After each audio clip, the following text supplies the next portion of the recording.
আসসালামু আলাইকুম। আমার হাতে আছে রমজানের ক্যালেন্ডার, আর এটা কবে রোজা কয় তারিখে সেহরি ইফতার সবই কিন্তু দেওয়া আছে, আর যার কারণে আমি এটা লাগিয়ে নেব।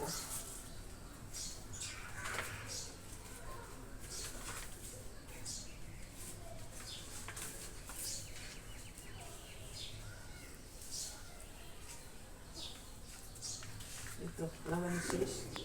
সেহরির টাইম ইফতারি টাইম সবই কিন্তু দেখা যাবে এখান থেকে।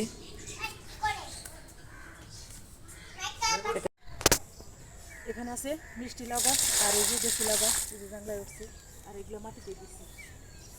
এখানে আছে একটা, এখানে আছে মিষ্টি লাউ গাছ, দেশি লাউ গাছ দুইটাই আছে। এগুলো মাটিতে ছড়িয়ে দিছি, সবটুকুই দিলাম।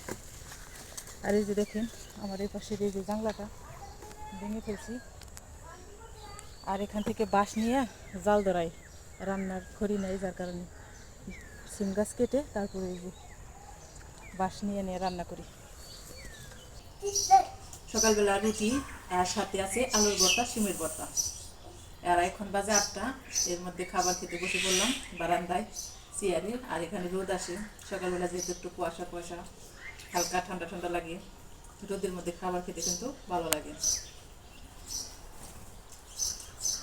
আলু ভর্তা দে দে, কি হয়েছে, জাল লাগছে? তাহলে ফালে দিয়ে আসো।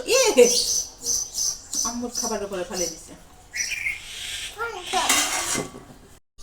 সকাল সকালে কতগুলো খেসারি শাক নিয়ে আসছিলাম, খেসারি কলাইয়ের যে শাক ওইটা, আর এখানে আছে কাঁচা টমেটো,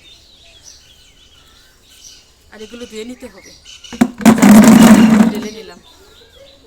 আর এই ছোটোটা নিয়ে যে আমি অনেক ভুল করছি, সারা রাস্তায় খালি পড়ছে আর টুকাইছি।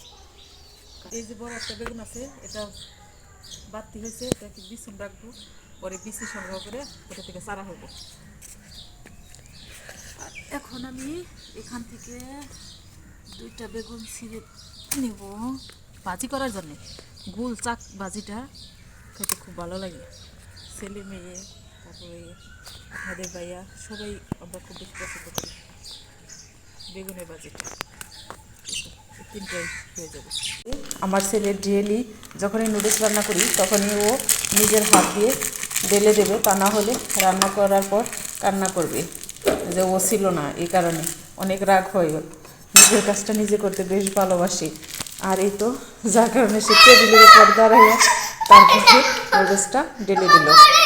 না পড়বা না বাবা, এই তো হ্যাঁ, তোমার নুডলস রান্না হচ্ছে। এখানে মেয়ে আবার নুডলস খাচ্ছে, আর এই তো ওর ফুল গাছ প্রত্যেক দিন বিকেলবেলা সকালবেলা 2 বেলা করে পানি দেয়।